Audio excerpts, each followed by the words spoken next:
नमस्कार, आप सभी का फिर से स्वागत है मेरा YouTube चैनल अभ्यास.com पर। आइए समझते हैं कोण एंगल होता क्या है। इससे पहले वाले वीडियो में हमने डिस्कस किया था रेखा, किरण और रेखाखंड के बारे में। आइए उसको एक बार फिर से रिवाइज करा देते हैं। रेखा, किरण और रेखाखंड तीन चीज होते हैं और तीनों से ही संभव है हम लोग कोण को समझ पाएंगे। ये बहुत ही सरल है। रेखा का मतलब सिर्फ इतना याद रखना है, रेखा जिसको दोनों ओर अनंत दूरी तक बढ़ाया जाता है उसको हम लोग क्या कहते हैं, रेखा। जिसका कोई अंत बिंदु ना हो, रेखा। रेखाखंड, रेखाखंड क्या होता है, जिसका दो अंत बिंदु हो उसको हम क्या कहेंगे, रेखा खंड कहेंगे, मतलब रेखा का एक टुकड़ा। और तीसरा बात होता है किरण। किरण किसको कहते हैं, तो जिसका एक अंत बिंदु है, जिसका एक अंत बिंदु है। मान लीजिए ये है ए बी, इसको हम अनंत दूरी तक बढ़ा सकते हैं, दोनों ओर से तीर लगा हुआ है यानी रेखा हुआ। रेखाखंड जिसका दो अंत बिंदु है, इसको नहीं बढ़ा सकते हैं। और किरण में जिसको एक ओर से अनंत दूरी तक बढ़ा सकते हैं उसी को क्या कहते हैं, किरण।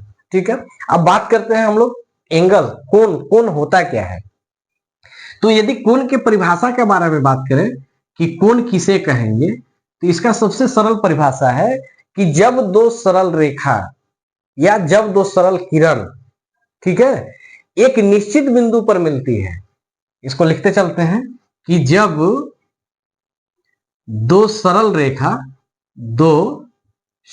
रेखा एक निश्चित बिंदु पर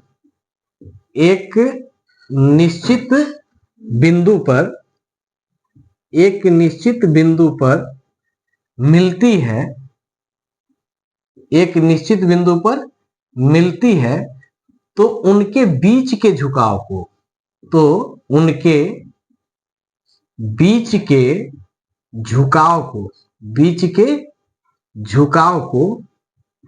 कोण कहते हैं। उनके बीच के झुकाव को क्या कहते हैं, कोण कहते हैं। जब दो सरल रेखा एक निश्चित बिंदु पर मिलती है तो उन दोनों रेखाओं के बीच का जो झुकाव होता है उसी को हम क्या कहते हैं, कोण। जैसे आइए समझते हैं इसको कि कैसे। देखिए, जैसे मान लीजिए कि एक रेखाखंड है या एक रेखा है जिसका नाम हम रख दिए, यहां से रख देते हैं ए, या रेखाखंड मान लीजिए ए है बी, एक रेखाखंड। एक और रेखाखंड है, इसका हम नाम रख देते हैं ए और इसका रख देते हैं सी। ठीक है, ये दो सरल रेखाएं हैं और बिल्कुल अलग अलग है, इसमें और इसमें अभी कोई संबंध नहीं है। जब इन्हीं दोनों रेखाओं को जब एक निश्चित बिंदु पर मिलाएंगे, क्या करेंगे, एक निश्चित बिंदु पर जब मिलाएंगे तो उनके बीच का जो झुकाव होगा उसी को हम कहेंगे कि ये कोण है। कैसे, जैसे मान लीजिए इस रेखा को हम लाते हैं यहां, ये रेखा आ गया आपका, ये हो गया ए और ये हो गया बी। ठीक है, अब उसके बाद इस रेखा को लाते हैं, इस रेखा को लेकर आते हैं और इस रेखा को यहां पे लाके रख देते हैं ऐसे। ठीक है, तो इस रेखा को रखते हैं तो ये हो गया ए और ये हो गया आपका सी। समझ में आ रहा है, एक रेखा था ये भी रख दिए, दूसरा रेखा को उठाए और यहां ले आए तो ये भी हो गया ए और बी। तो जब ये दोनों रेखा, दो सरल अलग अलग रेखा था, जब एक जगह पर इसको एक बिंदु पर जब मिला दिए तो इनके बीच का कुछ ना कुछ झुकाव हुआ। ये जो झुकाव हुआ है यहां से यहां तक, देख रहे हैं, देख पा रहे हो, ये झुकाव, इसी झुकाव को हम कहते हैं कि ये क्या कहलाता है, कोण। क्या कहलाता है, कोण। ठीक है, कोण बनाने में इस दो भुजा की आवश्यकता होती है, तो इस कोण के लिए दो भुजा, हमारा ये जो हुआ AC, ये एक भुजा हुआ और AB ये दूसरा भुजा हुआ। एक कोण बनाने के लिए दो भुजा का आवश्यकता होता है, तो एक भुजा हो गया आपका AC और एक भुजा हो गया आपका AB। और जिस बिंदु पर यह मिलता है, कोण बनने के लिए जो निश्चित बिंदु होती है, इस निश्चित बिंदु को इस कोण का शीर्ष कहा जाता है। क्या कहा जाता है, शीर्ष कहा जाता है। समझ में आ रहा है, एक कोण बनाने के लिए दो रेखा या रेखाखंड या किरण की आवश्यकता होती है, उसको उसकी इस कोण की उस रेखाखंड या रेखा या किरण को भुजा कहते हैं। और जिस बिंदु पर दोनों रेखाखंड आपस में मिलती है उस रेखाखंड इस कोण के लिए शीर्ष कहलाती है। अब बात आता है कि इस कोण का नाम क्या होगा। तो देखिए, नाम लिखने में अक्सर बच्चे गलती करते हैं। एकदम सरलता से ध्यान से देखना है कि नामकरण इसका हम कैसे करेंगे। तो हमारे पास 3 नाम है, एक है ए, एक है बी और एक है सी।